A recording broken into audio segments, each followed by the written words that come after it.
नमस्कार. ग्रीन रुद्राक्ष चॅरिटेबल ट्रस्टमध्ये आपलं सर्वांचं स्वागत आहे. आम्ही सामाजिक कार्यकर्ते आणि कायदेतज्ञ म्हणून आज एका खूप महत्त्वाच्या विषयावर बोलणार आहोत.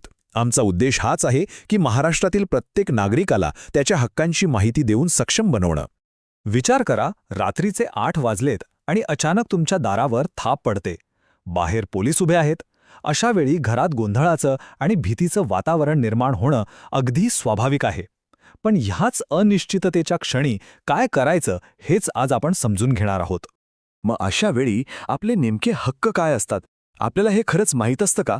अनेकदा ह्याच माहिती अभावी आपण गोंधळून जातो आणि हीच माहितीची पोकळी आज आपण भरून काढणार आहोत. ही जी बेकायदेशीर अटकेची भीती आहे ना, ती अगदी खरी आहे. पण एक गोष्ट कायम लक्षात ठेवा, या भीतीवर मात करायची असेल तर ज्ञान म्हणजेच माहिती हेच आपलं सर्वात मोठं शस्त्र आहे, आपली संरक्षक ढाल आहे. तर मग ही ढाल आपल्याला मिळते कुठून? ती मिळते डी.के. बसू मार्गदर्शक तत्वांमधून. ही काही क्लिष्ट कायदेशीर कलमं नाहीयेत, तर सर्वोच्च न्यायालयाने दिलेली एक संरक्षक ढालच आहे.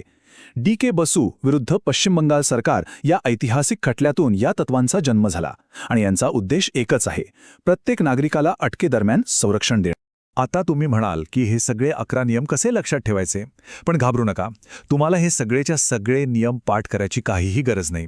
अशा तणावाच्या क्षणी आपल्या सुरक्षेसाठी फक्त तीन महत्त्वाच्या गोष्टी लक्षात ठेवणं पुरेसं आहे. हे आहेत ते 3 सर्वात महत्त्वाचे अधिकार. पहिलं, ओळखपत्राची तपासणी करणं. दुसरं, अटक मेमोची मागणी करणं. आणि तिसरं, नातेवाईकांना कळवणं. चला तर मग एक एक करून समजून घेऊया. सगळ्यात पहिला आणि महत्त्वाचा हक्क, ओळख तपासणं. कोणतेही पोलीस कर्मचाऱ्यांच्या वर्दीवर त्यांचं नाव आणि पद स्पष्टपणे दिसलं पाहिजे, हा नियम आहे. ही काही साधी गोष्ट नाही, तर पारदर्शकता आणि उत्तरदायित्व सुनिश्चित करण्यासाठीची ही पहिली आणि अत्यंत महत्त्वाची पायरी आहे. आता येतो दुसरा हक्क, आणि हा खूप महत्त्वाचा आहे. तो म्हणजे अटक मेमोची मागणी करणं. लक्षात ठेवा, अटक करणाऱ्या पोलीस अधिकाऱ्याला अटकेच्या वेळीच अटक मेमो तयार करणं बंधनकारक आहे. हा त्यांच्यासाठी पर्याय नाही, तर ती त्यांची कायदेशीर जबाबदारी आहे. आणि तिसरा महत्त्वाचा हक्क, जो तुम्हाला एकटं पडू देत नाही, तो म्हणजे तुमच्या नातेवाईकांना किंवा मित्राला याबद्दल कळवण्याचा अधिकार. तुमच्या अटकेची माहिती आणि तुम्हाला कुठे ठेवलं जात आहे हे तुमच्या जवळच्या व्यक्तीला कळवण्याचा तुम्हाला पूर्ण अधिकार आहे. आणि हे लक्षात ठेवा, सर्वोच्च न्यायालयाने जोगिंदर कुमार विरुद्ध उत्तर प्रदेश सरकारच्या केसमध्ये अगदी स्पष्टपणे सांगितलंय की केवळ कोणीतरी आरोप केला म्हणून पोलिसांना नियमित पद्धतीने कोणालाही अटक करता येत नाही. प्रत्येक अटकेमागे एक ठोस कारण असणं गरजेचं आहे. चला, आता आपण आपल्या सर्वात मोठ्या आणि शक्तिशाली साधनाबद्दल बोलूया, ते म्हणजे अटक मेमो. तर हा अटक मेमो म्हणजे नक्की काय असतं?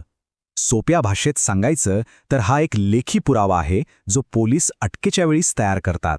याचं महत्त्व खूप आहे, कारण यामुळे बेकायदेशीर अटकेला आळा बसतो आणि सगळी प्रक्रिया पारदर्शक होते. आणि हो, त्याची एक प्रत मिळवणं हा तुमचा हक्क आहे. एक गोष्ट पक्की लक्षात ठेवा, अटक मेमो तेव्हाच वैध मानला जातो जेव्हा त्यावर काही गोष्टींची नोंद असते, जसं की अटकेची नेमकी वेळ आणि तारीख, अटकेचं ठिकाण, कुटुंबातील सदस्य किंवा स्थानिक रहिवाशी अशा किमान एका साक्षीदाराची सही, आणि सर्वात महत्त्वाचं म्हणजे तुमची सही. या गोष्टी तपासा. हे जे तुम्ही पाहताय, ही आहेत सर्वोच्च न्यायालयाची मार्गदर्शक तत्त्व, आणि ही प्रत्येक पोलीस स्टेशनमध्ये लावणं बंधनकारक आहे. हे फक्त काही नियम नाहीत, हा आपल्या देशाचा कायदा आहे, जो प्रत्येक नागरिकाच्या हक्कांचं रक्षण करतो. आणि याचं पालन करणं सर्वांसाठी अनिवार्य आहे. बघा, जेव्हा आपल्याला आपले हक्क माहीत नसतात तेव्हा काय होतं?